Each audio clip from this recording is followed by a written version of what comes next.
साबिक वजीर आजम और लीगी कायद नवाज शरीफ कल दुबई से वतन पहुंचेंगे वापस। लाहौर के तारीखी मीनार पाकिस्तान पर नवाज शरीफ बड़े जलसे से खिताब भी करेंगे, जिसकी तैयारियां आखिरी मरहले में दाखिल हो गई हैं। मुल्क भर से कारकुनों के काफिले भी लाहौर की जानिब रवां दवा हैं। लीगी तर्जुमान मरियम औरंगजेब ने कहा है कि नवाज शरीफ आवाम की उम्मीद बनकर मीनार पाकिस्तान पर आ रहे हैं। तफसीलात अदनान शेख की रिपोर्ट में जानिए।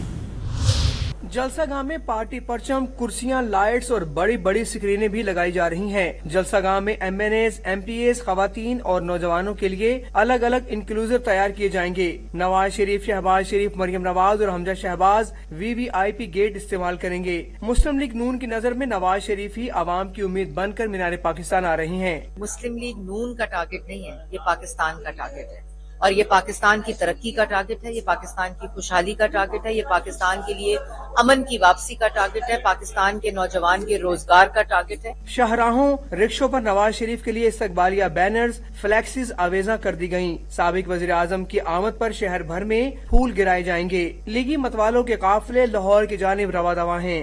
कल एक पाकिस्तान की तारीख का बहुत अहम इवेंट है, जिसमें मियां नवाज शरीफ साहब एक ऐसी तारीख साज तकरीर करने जा रहे हैं कि जो आने वाले वक्तों के लिए, आने वाली इलेक्शंस के लिए और सियासत में उसके अलावा बात नहीं होगी, जो तकरीर वो करेंगे, जो पैगाम वो देंगे। लाहौर पुलिस ने जलसे के सिक्योरिटी इंतजामात मुकम्मल कर लिए। 10 SPs, 35 DSPs और SHO समेत 10,000 से ज्यादा अफसरान और जवान तैनात होंगे। कैमरामैन आरिफ अहमद और साथी रिपोर्टर महमूद तैमूर के साथ अदनान शेख, डॉन न्यूज, लाहौर।